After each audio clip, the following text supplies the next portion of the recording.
ఈ ప్రెస్ యొక్క ముఖ్య ఉద్దేశం ఏంటంటే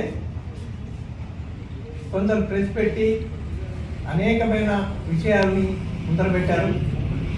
పెట్టిన విషయం ఏది కూడా ఐదర్ డాక్యుమెంట్ ఆర్ ఎనీథింగ్ వాళ్ళు ప్రూవ్ చేసుకునే పరిస్థితుల్లో లేరు. వాళ్ళు చెప్పడానికి కొన్ని మర్చిపోయారు. ఆ మర్చిపోయిన నేను నిదానంగా మీతో చెప్తాను. ఇప్పుడు సర్వే నెంబర్ 5, సర్వే నెంబర్ 51కి ఇంతకుముందు ఓనర్ ఒకడే, సయ్యద్ అబ్దుల్ రెహమాన్. ఆ సయ్యద్ అబ్దుల్ రెహమాన్ 1989లో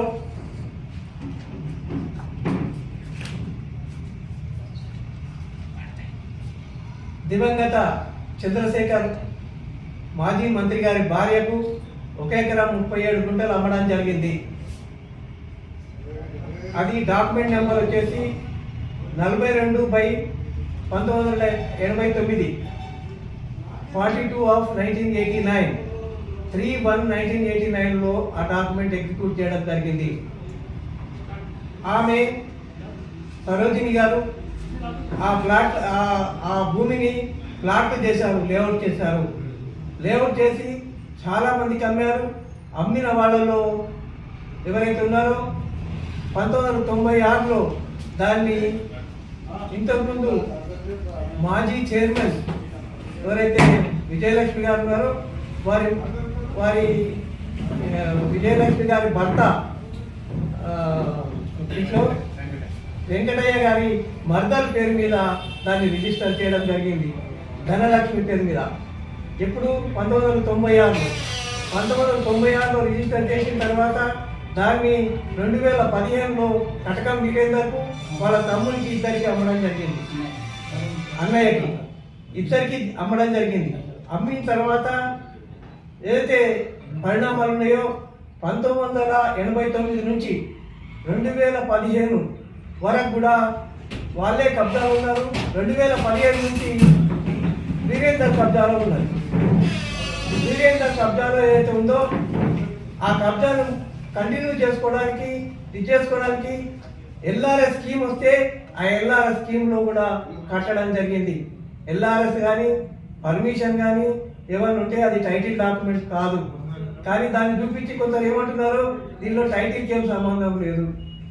టైటిల్ ఏదైతుందో అది డాక్యుమెంట్ ద్వారా వస్తుంది, పొజిషన్ ఏదైతుందో డాక్యుమెంట్ ద్వారా వస్తుంది. కానీ కొంతమందికి అది తెలియక టైటిల్ ఎట్లా వస్తుందో కూడా తెలియని పరిస్థితి ఉంది. వాళ్ళే అమ్మి వాళ్ళే దాదాపు 30 సంవత్సరాలు నిద్రపోయి ఈరోజు ఇది ఖాళీ స్థలం ఉంది, దీన్ని ఆక్యుపై చేసుకుంటాం, దీన్ని ఆక్రమణ చేస్తామని చెప్పేసి ఉద్దేశంతో 51 సర్వే నెంబర్లో ఇంకా 1400 గజాలు మిగిలిందని, ఆ 1400 గజాలు మేము తీసుకున్నామని చెప్పేసి ఒక జీపీఏ సృష్టించడం జరిగింది. మీరు ఎవరైనా జీపీఏ చూడండి, జీపీఏ నోటరైజ్ చేసింది రిజిస్టర్డ్ జీపీఏ కాదు. నోటరైజ్ చేసిన జీపీఏలో ఎవరు నోటరైజ్ చేసినా నోటరీకి సీరియల్ నెంబర్ ఉంటుంది, ఆ సీరియల్ నెంబర్ ఇందులో లేదు. దాంట్లో చెప్పినవి అన్నీ కూడా చాలా సత్యదూరాలుగా ఉన్నాయి. రిజిస్టర్ సేల్డీడ్లు ఈ ఓపెన్ ప్లాట్ల గురించి రిజిస్టర్ చేశారు అని చెప్పేసి చెప్పడం జరిగింది. ఈ రిజిస్టర్ సేల్డీడ్లు చేశారు, అవి ఈ భూమిని రిజిస్టర్ సేల్డీడ్ ఆగిపోయింది, కానీ రిజిస్టర్ సేల్డీడ్ చేసిండ్రు అని చెప్పి జీపీఏ చేసుకోవడం ఇంతవరకు సబబు. అయితే రిజిస్టర్ సేల్డీడ్ వేస్తే ఆ రిజిస్టర్ సేల్డీడ్ ఎక్కడున్నాయి, దాన్ని ఎందుకు కోర్టులో వేయలేదు, ఇంతవరకు ఎందుకు బయటికి తీసుకురావడం లేదు? కారణం ఒకటే, ఆల్రెడీ ఈ భూమి రిజిస్టర్ అయ్యింది కాబట్టి దీన్ని రిజిస్టర్ చేయడానికి వీలు లేదని చెప్పేసి సబ్ రిజిస్ట్రార్ దాన్ని కోర్టులో పెట్టాడు. ఆ విషయం మీకు చెప్పలేదు, ఎందుకంటే వాళ్ళు ఆ భూమిని ఎట్లయినా సరే ఆక్యుపై చేసుకోవాలని చెప్పేసి ఉద్దేశంతో చేశారు. అయితే తర్వాత దీని మీద ఒక డ్యూటా జీపీఏ చేశారు. ఈ జీపీఏలో ఏదైతే ఉందో జీపీఏలో ఉండాల్సిన లక్షణాలు ఏమీ లేవు కాబట్టి జీపీఏ మీకు చూపిస్తున్నాను. నోటరైజ్ చేశారు, నోటరీలో సీరియల్ నెంబర్ లేదు, డేట్ లేదు, ఇయర్ లేదు. ఈ నోటరీ ఏదైతే ఉందో అందరికి తెలుసు, సీరియల్ నెంబర్ లేకుండా నోటరీ చేయడానికి వీలు లేదు. కానీ సీరియల్ నెంబర్ లేకుండా నోటరీ చేసి దీన్ని కోర్టులో వేశారు. కోర్టు కూడా దీన్ని ఇంతవరకు యాక్సెప్ట్ చేయలేదు. అయితే వాళ్ళు ఏదైతే కోర్టులో కేసు నడుస్తుంది కానీ ఎన్ని దినాలు నడుస్తుంది కేసు? మేము కోర్టులో ఐఏ నెంబర్ 423/2023లో మేము వేశాం. OS number 200/2023. దాంట్లో కోర్టు ఇంజక్షన్ ఆర్డర్ ఇచ్చింది. ఆ ఇంజక్షన్ ఆర్డర్ను దాదాపుగా ఇప్పటి వరకు 18 సార్లు ఎక్స్టెన్షన్ చేసింది. ఎక్స్టెన్షన్ చేసినప్పుడు ఎప్పుడు కూడా వీళ్ళు వ్యతిరేకించాలి. ఎక్స్టెన్షన్ చేసినప్పుడు వ్యతిరేకించకపోగా ఆర్గ్యుమెంట్ చేస్తే మేమంతా ఆర్గ్యుమెంట్ కంప్లీట్ చేసుకుంటే వాళ్ళ ఆర్గ్యుమెంట్ ఆపి ఇప్పుడు దీన్ని సర్వే చేయాలి అని చెప్పేసి కొత్త సిద్ధాంతం పెట్టుకొని కూర్చున్నారు. కానీ వాళ్ళ జవాబులో వాళ్ళు రాసింది ఏంటంటే మేము ఆల్రెడీ సర్వే చేసినాము, ఇది 51 సర్వే నెంబర్లో ఉంది అని చెప్పడం జరిగింది. వాళ్ళు ఒకసారి సర్వే చేసిన తర్వాత కోర్టు మళ్ళీ సర్వే చేయకూడదు రూల్స్ ప్రకారం, కాబట్టి దాన్ని కూడా కోర్టుగా కన్సిడర్ చేయలేదు. వాళ్ళు కొన్ని విషయాలు చెప్తున్నారు. జడ్జి గారు ట్రైనింగ్ పోయినారు. మనము చాదాక గజ్జలు పాతయ్యన్నారంటే ఎవరు మనకు చేత కావాలి. కానీ ఎప్పటికీ మేము వ్యతిరేకిస్తూనే ఉన్నాం, మేము ఆర్గ్యుమెంట్ చేస్తూనే ఉన్నాం. కానీ వాళ్ళు దాన్ని ఏ విధంగా తయారు చేశారంటే కేవలం ఇది కలాయించాలి, దీనికి ఎక్స్టెన్షన్ చేయాలి, ఆ విధంగానే చేస్తూ వచ్చారు. ఇక ఎన్ని దినాలని ఎక్స్టెన్షన్ చేసుకుంటూ కూర్చోవాలి, దాన్ని ఎట్లన్నా చేసి ఏమన్నా చేయాలని చెప్పేసి ఉద్దేశంతో వాళ్ళ చెడు బుద్ధితో ఇవన్నీ చేస్తున్నారు. కానీ ఈరోజు ఏదో 51 సర్వే నెంబర్లో ఉంది, 51 సర్వే నెంబర్లో ఉంది అని మళ్ళీ చెప్తున్నారు. 51 సర్వే నెంబర్లో ఉండుకోక, కానీ మనకు మహాభారతం ఏదైతే ఉందో అడ్వర్స్ పొజిషన్ అని చెప్పేసి ఉంది. 1989లో రిజిస్టర్ చేసిన భూమి 1996లో మళ్ళీ రిజిస్టర్ అయ్యి 2015లో ఇంకొకసారి రిజిస్టర్ అయ్యి ఇన్నిసార్లు రిజిస్ట్రేషన్ చేసిన భూమిని, ఆ కబ్జా ఉన్న భూమిని వాళ్ళు విడిపించాలనే ప్రయత్నం చేస్తున్నారు. సర్వే నెంబర్ ఏదున్నా సరే అప్పటి నుంచి మీరేం చేస్తున్నారు? మేము దాన్ని క్వశ్చన్ చేశాం. దాదాపుగా 96 నుంచి ఇప్పటివరకు 28 సంవత్సరాలు అయింది.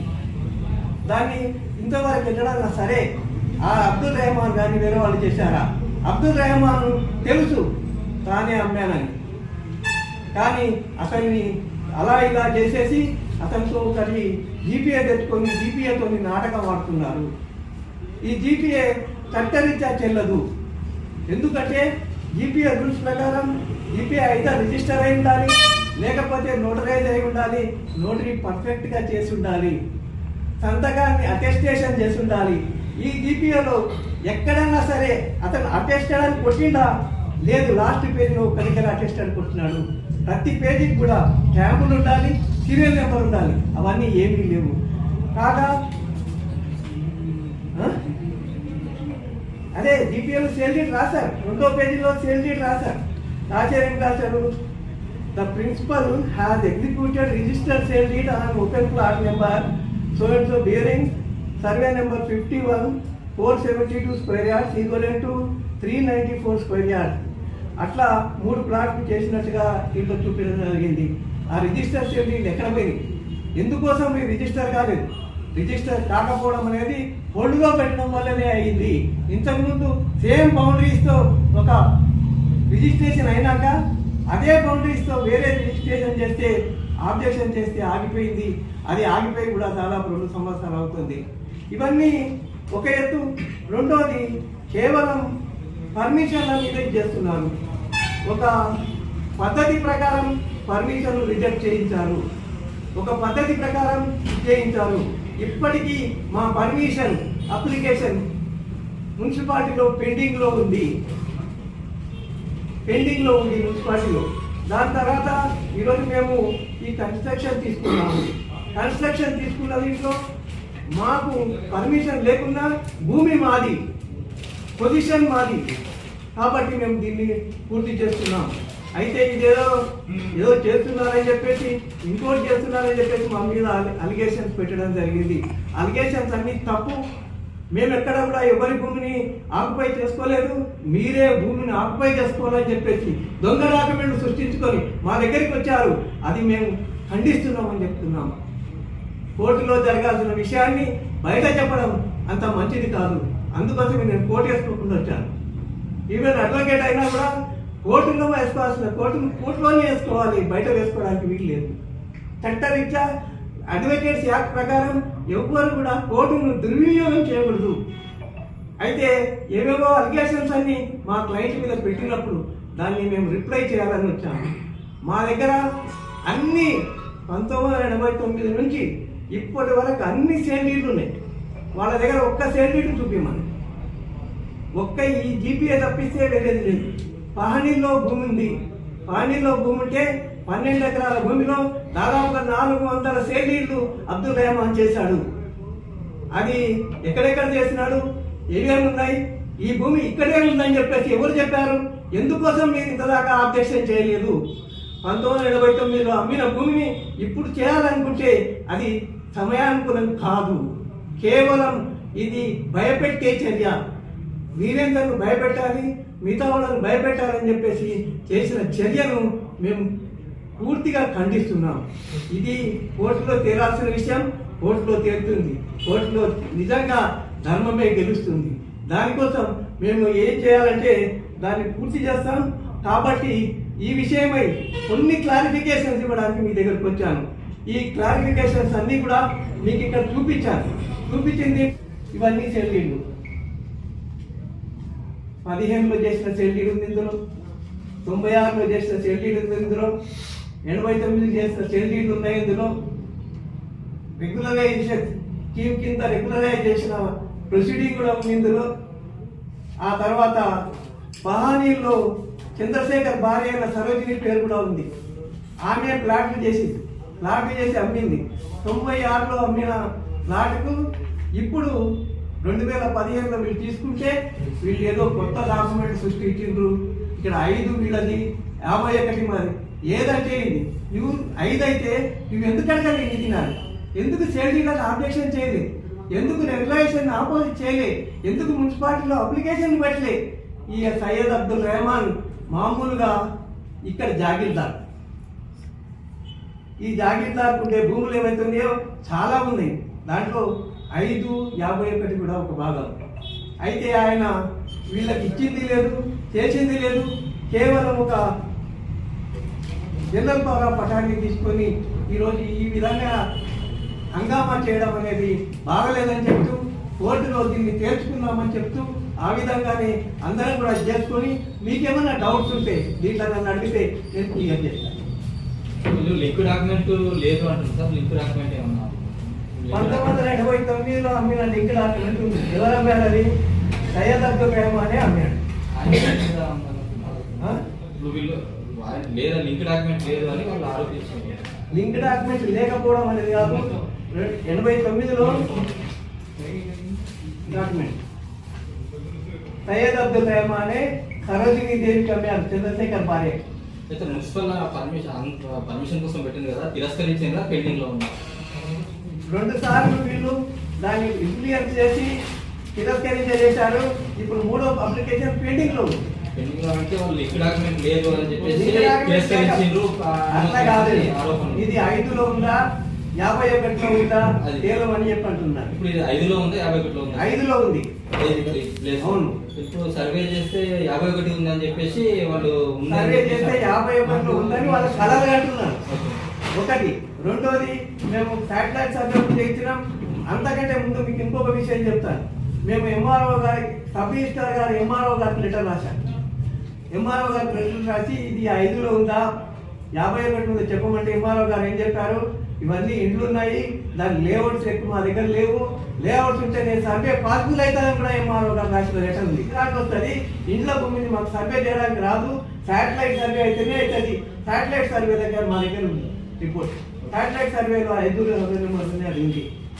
అయితే 5 కాకుండా 59 కాకుండా నేను ఇప్పుడు ఏమంటున్నానంటే ఎక్కడ ఉన్నా కూడా 89 నుంచి అడగని వాళ్ళు ఇప్పుడు ఎట్లా అడుగుతారు?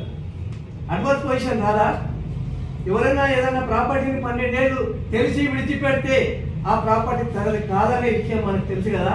రామాయణంలో 14 ఏళ్ల వనవాసం ఎందుకు పంపించారు?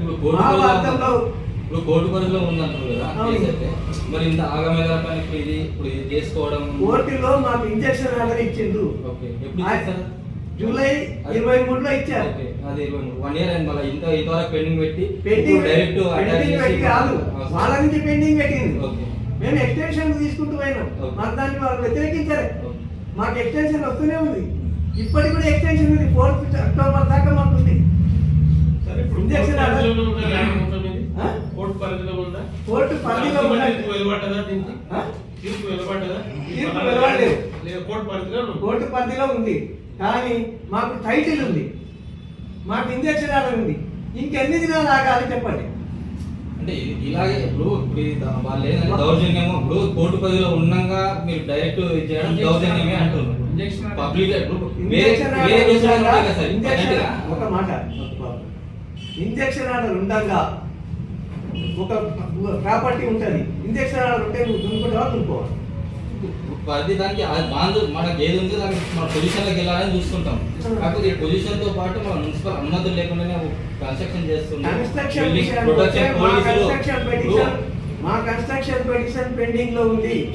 ఏదైనా కన్స్ట్రక్షన్ అలో చేయాలంటే ఆ కన్స్ట్రక్షన్ మేము అప్లికేషన్ వేసినా 7 days లోపల క్లియర్ చేయాలి. 7 days లోపల క్లియర్ చేయాలి. చేయకపోతే డీమ్డ్ పర్మిషన్ కింద నాకు డీమ్డ్ పర్మిషన్ ఉండాలి. చేసుకోవచ్చు, మనం ఆధీనంలో తీసుకోవచ్చు. ఆధీనం కాదు, ఇది మా ఆధీనంలోనే ఉంది. భూమి మా ఆధీనంలో ఉంది, మా పొజిషన్ లో ఉంది. 1989 నుంచి ఉంది, ఇప్పుడు కాదు. అది కోర్టు పర్మిషన్ ఉంది, కోర్టు ఇచ్చింది, కోర్టులో ఇంజక్షన్ ఆర్డర్ ఉంది.